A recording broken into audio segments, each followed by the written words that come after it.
Hello, everyone. Welcome to Season 6 of CultureClub X, powered by Culture Monkey. I'm your host, Darcy Mehta. Culture Monkey is an AI-powered enterprise employee engagement platform that helps people leaders listen to their employees and enhance workplace cultures.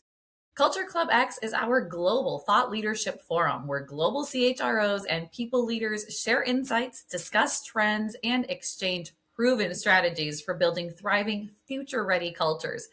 Today, we're truly honored to host Jackson Lynch, four-time CHRO, founder and president of Talent Sherpa. Jackson, welcome. It's so great to have you here with us. It's great to be here with you and all your viewers. So Jackson has sat in the exact hot seat our listeners know so well. He's led high-stakes HR transformations at Sunnova Energy, Rent, BlueLine Rental, Clearwater Paper, Nestle, and PepsiCo, turning growth spurts, restructurings, acquisitions, and digital shifts into top decile engagement and strong business results. Today, through Talent Sherpa with its widely read Substack, top-rated podcasts, and CHRO Academy, he coaches CEOs and new CHROs on building clear people rhythms, AI-enabled talent strategies, and cultures that actually move the needle. Jackson, your battle-tested perspective on leading through massive change and AI adoption is exactly what today's CHROs are so hungry for. So we're excited to have you discuss our latest topic, Conquer AI Power Shifts, building hybrid teams that stay engaged. Before you dive in, Jackson, could you just share a little bit about your own leadership journey? Well, I love your introduction, but all that makes it sound like is I'm old and I can't keep a job. Now, I've actually grown up in a little different path than most HR leaders that you'll probably interview. I grew up on the factory floor in a family business. I lumped trucks, got into my first bar fight when I was 13 in Butte, Montana. Mm-hmm. I survived. And as you kind of go through the world from that to being an engineer in the aerospace industry and building aircraft, and then making the pivot over into the human capital space, I think my leadership journey has really been about a systems design thinking. And so it is really helpful in this moment that we find ourselves, because it is going to be for CHROs out there, that systems design thinking and a way to relook at work from the ground up, I think is going to be critical for the work that we're going to be doing over the next 10 years. Because if we don't figure it out, somebody else is going to figure it out for us. And that's going to be a problem. Exactly. Well, thank you for sharing that. And honestly, I think that, the non-traditional journeys make it the most interesting. And you have so much different experience to draw on from, of course. So let's get down to our questions. So first of all, how do you identify which roles should be augmented versus automated without demoralizing employees? Well, I think the first thing you need to step back and think about, what don't you want to do? You don't want to confuse this and conflate it with a task list. Tasks get automated, roles get redesigned. And as I've seen different companies go into it, we've taken a very much, let me automate these works. But the diagnostic question is different. It is, what does this role exist to accomplish right now? And how does AI involve itself in that task? And so what I think has been seen to be successful is you automate the work where it's predictable and repeatable. You augment it where human judgment and context and credibility and influence can create a return that automation can't replicate. Mm-hmm. But you also recognize that AI is a mirror. It's not the executioner. Mm-hmm. And it has to help you surface the redundancy and the delay and the approval layers and use that as a design invitation where I think people get a little concerned into your question on demoralizing employees. It's not a headcount justification. So I think the demoralizing move, by the way, is eliminating the development pathway disguised as eliminating a cost line. So the task was visible. The growth happened through the task that was invisible. And you have to figure out a way to redesign the work in a way that allows people to do their best work, even if there are fewer of them. And that's how you manage through the change that's associated with it. That's so interesting. And that's a great example that you said it's like a mirror, not an executioner. I think that's a good thing to keep in mind. And I think it's also about education, so every employees are going to, like you said, they might feel demoralized, but understanding better and the way you explained it and knowing it doesn't just mean that's it. It's the role is going to be redefined. So I think it's, people understanding that too. So how are you proactively involving employees in redefining their own roles alongside AI tools? Yeah. So in my advisory work, one of the things I'm doing with CHROs is helping them answer that question inside of their teams. And the first step that we use is a yield conversation with every direct report. And that's really just trying to figure out where are they spending their time, how much of it can be done better with tools that you don't have access to, and asking a question, how many of those things that you're working on fall into a strategic or a managerial or an executional bucket, and how much of those things are being done by you, and you should be the only one with the capability of doing it. And what we find is you have a lot of stuff that is being managed 2 or 3 levels down. And so if you unwrap all of that and you create, just a redesign of the role, I think that's the solution. You map the workflow of the team. You look at every step, every handoff, every data input. You let them see the entirety of the change, and then you kind of repackage the work so that they get the high value human in the loop work, not the broader administrative work that candidly took up most of their days before. Mm-hmm. Okay. That's so interesting. And that's a great way to do it for sure. How are you addressing the power dynamic shifts when AI outperforms humans on certain tasks?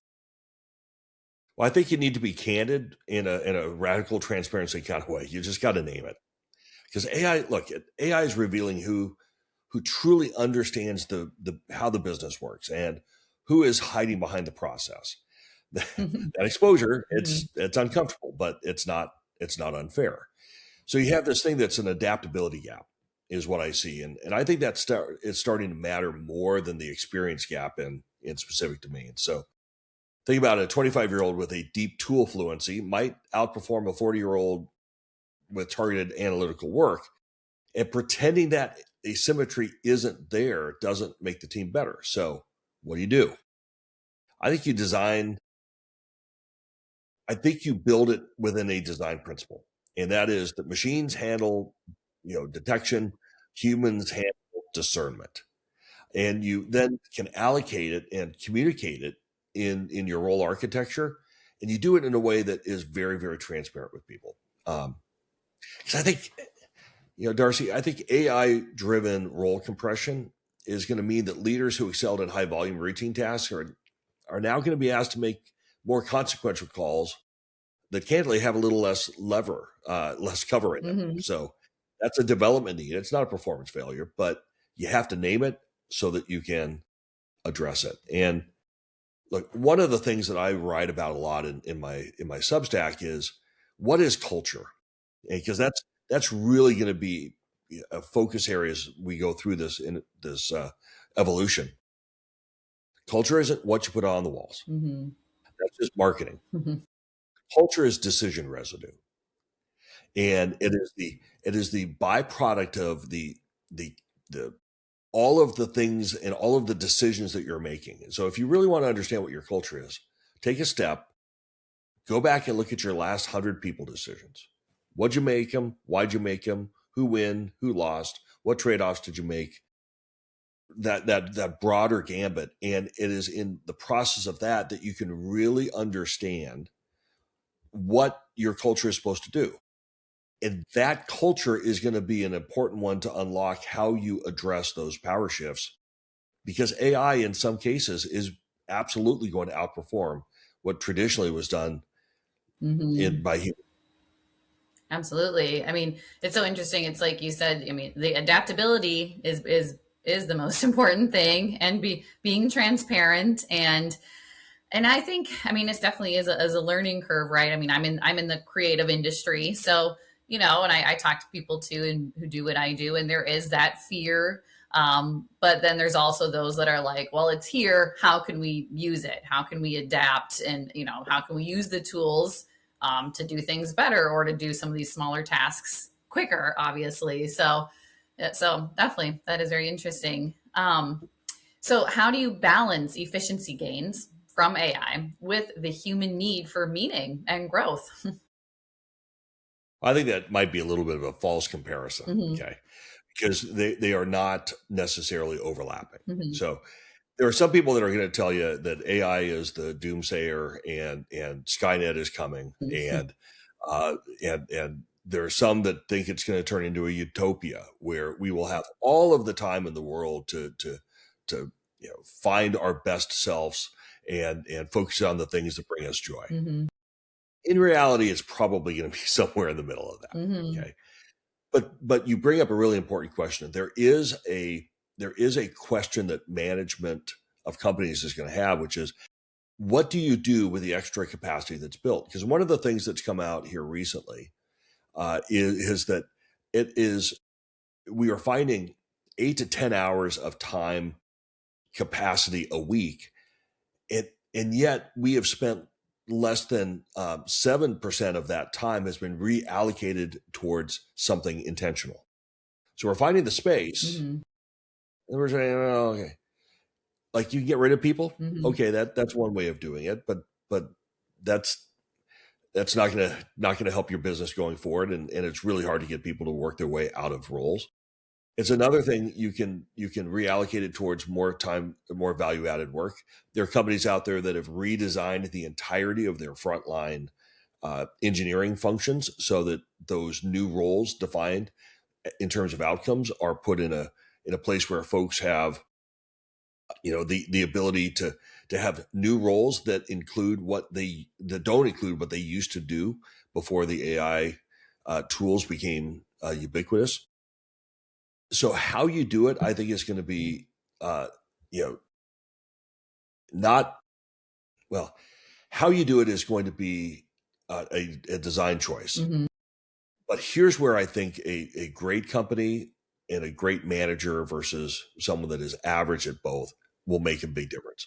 You focus on clarity, and that clarity is going to when people own a result instead of a task list, the work itself becomes purposeful. And right, and AI can remove that activity burden so that high judgment work becomes the primary unit of performance. Hmm. And with that clarity, I think meaning almost inevitably will follow. Absolutely. You can't really hide behind those, easy tasks anymore when the work that you do, exactly, it's going to be a lot more purposeful. It's going to have more impact. And like you said, then you will find meaning in that and growth as well. So be curious to, see more evidence of that, as we go forward. I think that's why conversations like this are so important about the culture and kind of getting that understanding to people, because there is that doomsday, like you said, kind of thought, but then the utopia thought, and there's a lot of everyone's unsure and uncertain. Um, Learning Yeah, from people it is. like But you is. let me throw a real life example in if I could. Mhm. This is an area where it has freed up time for my assistant. It's freed up time for me, Mhm. and it didn't replace any work. It actually did work that we've been trying to do for years Mhm. better. So I was able to work in co-work in Claude, and I gave it access to my calendar. I gave it access to my LinkedIn. I gave it access to my emails. Now you have to get past the scary part of doing all those things, Mhm.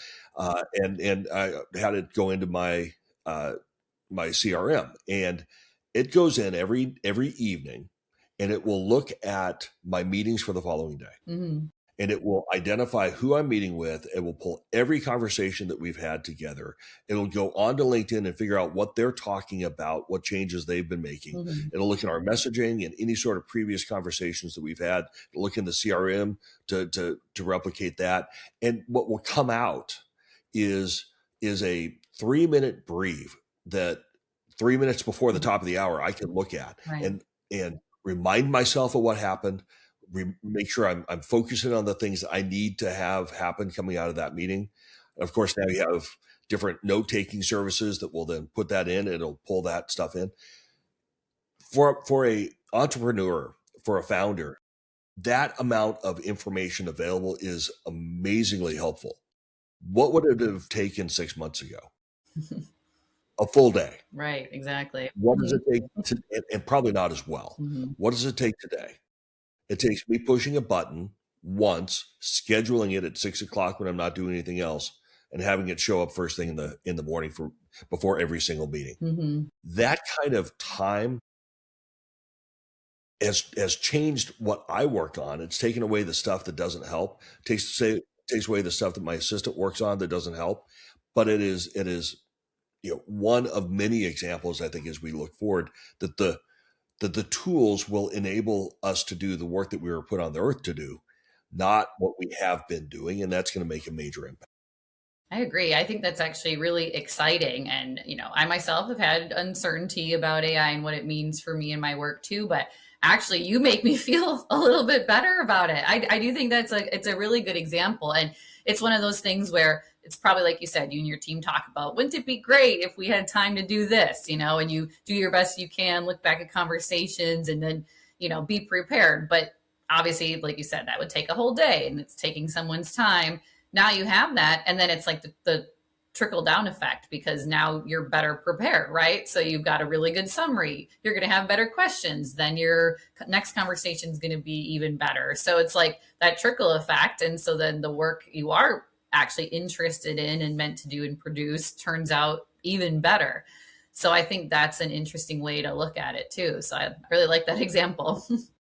Yeah, and for the CHROs who are listening in here or other HR folks, let's just pick one thing that we do every year, and it's a pain in the butt, and that is performance management time. So imagine if you had a tool that would allow you in a friction-free way to manage the compliance. Did you do it when you said you were going to do it, and is it of high quality? Mm-hmm. That is where we spend the majority of our time is on the first two, not on the third. What if by using these tools, an HR business partner has the ability to work with a manager to improve the quality of their feedback for their employees, rather than just figure out whether they've done their base level task?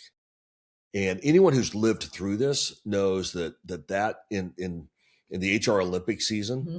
is you're not doing value added work in there. You're doing compliance angled work. Mm-hmm. And if we can use these tools to allow us to take the same time and apply it to something with a higher return, how do we not all win when that happens? I give you all the downsides too, Mm-hmm. but we've got to be looking for ways we can be more effective as we apply our craft. And I think these tools are really helpful in that way. Yes, absolutely. It's actually kind of brings me to my next question, which is what's your 90-day call to action for CHROs listening today to start redesigning roles without killing culture? First is I think we don't always think about this the right way.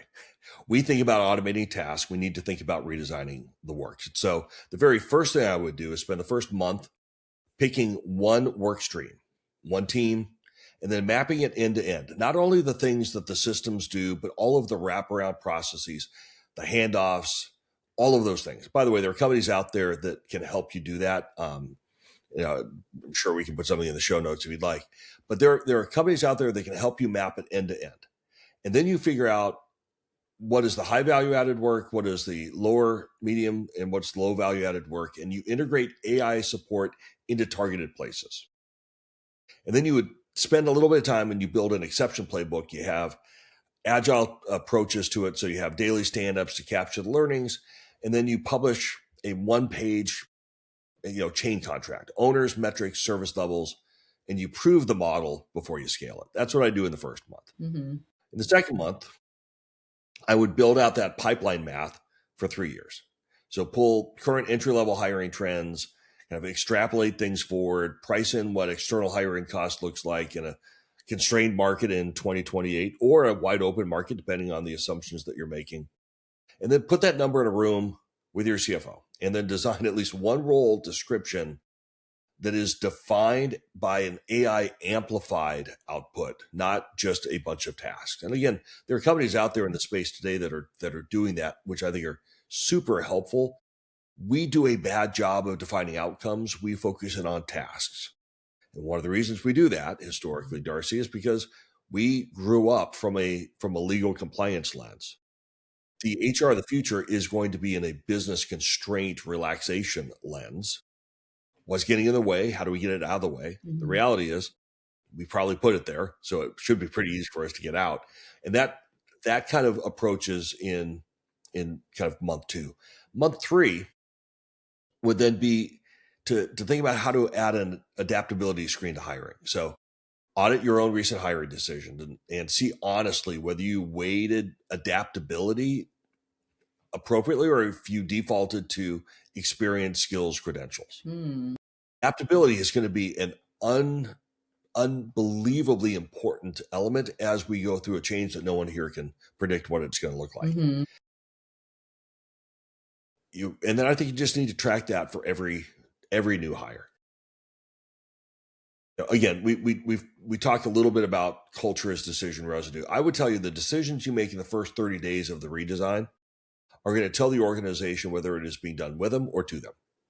And so it's really important as you go through that 90-day process to honor the people that are in the process. And that's how you end up protecting the culture as you go through. And I guess I would throw one other thing there, and that is there's so much out there. And people are so tired already. This change fatigue is real. Right. So don't try to boil the ocean, no matter how much people tell you to. Find one thing, prove the model, make it work, point to it, and then let everything else come with you. Because if you do that, now you have organizational momentum behind you versus, it's being done to me and I have no agency. Exactly. And I'm just waiting for a Godot. Everything's changing and what's going to happen next. And for sure. I really like how you broke that down. Feels much more, much more doable than, like you said, like there is so much out there. There is a lot of fatigue right now. So it's, picking that one, proving it, and moving from there. And again, you brought up adaptability, which has always been an important, to have, but I don't think it was always the most important, or, that realizing how big it would be, and a willingness to want to learn new things and everything. And so is like more important than your skills, like you said, your experience that you're coming in with. So yeah, look, if you hire for experience, you're answering the question, can I solve yesterday's problems? Maybe today's problems. You have to hire for learning agility, and that best positions you to be able to solve tomorrow's problems. Exactly. I like that phrase, learning agility. That's for sure. Okay, so Gartner predicts blended human AI workforces as a core 2026 scenario. How are you preparing managers to lead these hybrid teams effectively? Well, Darcy, I think the manager's role has changed more than just about any other. They were professional coordinators, and now you have AI, and they're going to be handling the tracking and the scheduling, the summarizing, and the coordination part of the role largely disappears. So the question that we need to be able to answer is, what do we actually want managers to do?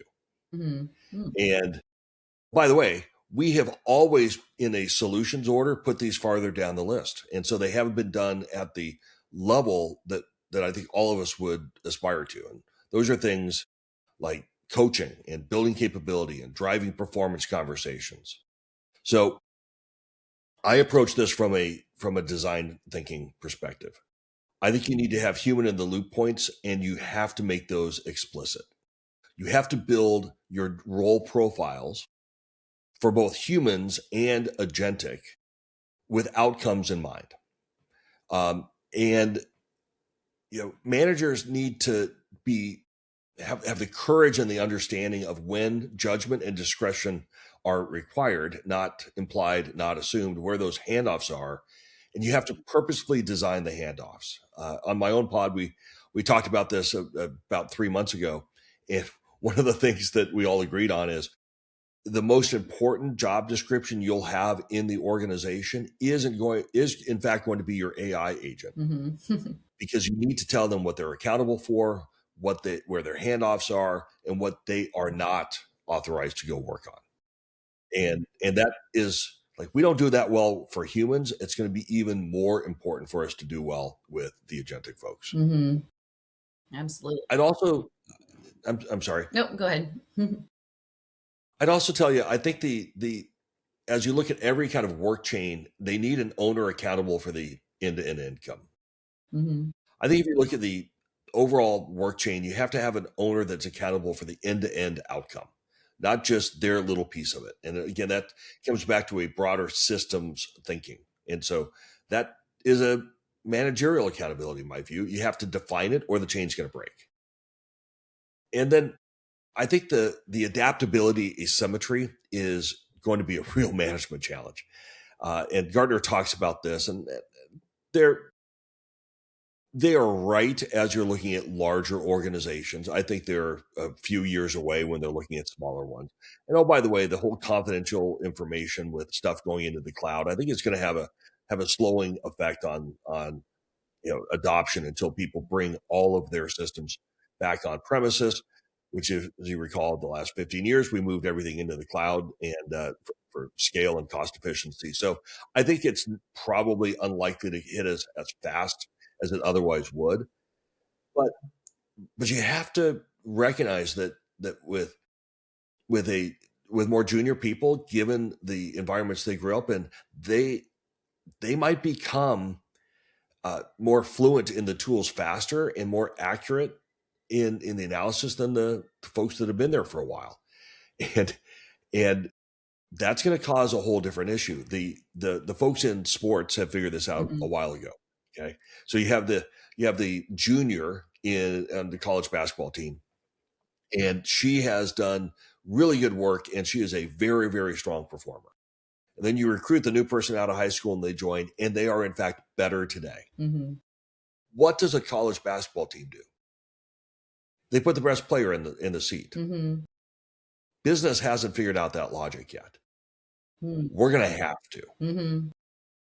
Now, one of the huge pieces of it is how do you figure out a way to reallocate people and talent into places where they can thrive, and you got to have outcomes to be able to drive that approach. We don't do it naturally today. Heck, all of our workforce planning is all without a forcing function outside of somebody quitting. Mm-hmm. All of that is going to have to be upended because it doesn't work today, and it's going to fail even faster because it's relied upon tomorrow. Absolutely. Well, I love the sports reference, and we can learn a lot from sports in every scenario, right? So even something like that is so true. You put your best player in. So businesses have to start acting like that too. Absolutely. So how can pulse checks and tech like Culture Monkey support managers in tracking power shifts and engagement in hybrid AI human teams? Yeah, I think it's going to have a very important role on it. And I think pulse check design should track where humans are being displaced from judgment calls that they were previously allowed and enabled and empowered, or whatever word to make, because I think it's that displacement, not the efficiency that comes with it. That's what's going to drive active disengagement. So if I were to talk to my CHRO colleagues out there, I would tell you, I think your job is to translate what the listening system finds into business language that allows us to communicate within an existing framework. So if the decision consistency is low, executional variance is going to go up.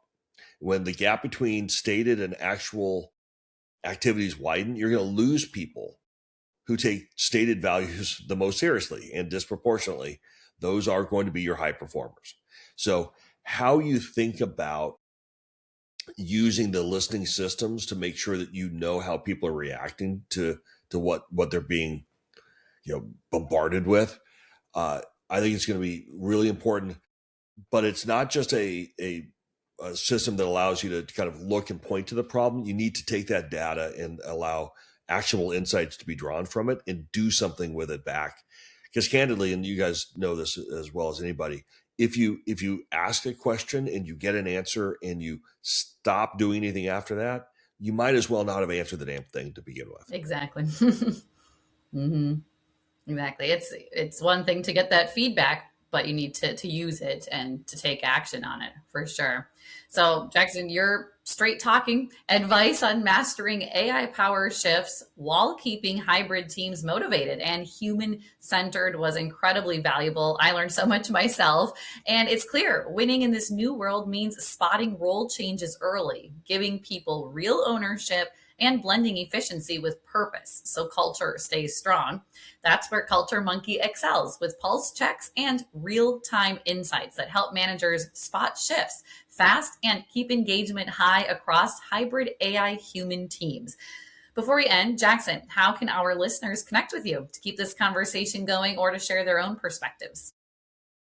You can find all of my work over at mytalentsherpa.com. I have a best-selling Substack.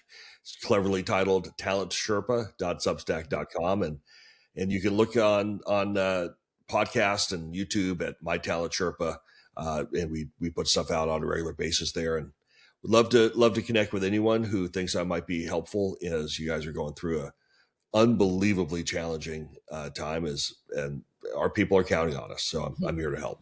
Amazing. Well, I'll definitely be connecting with you myself. And to all our listeners, thank you so much for being here. Don't forget to follow, share, and subscribe. That's a wrap for this episode of Culture Club X, powered by Culture Monkey. I'm your host, Darcy, signing off.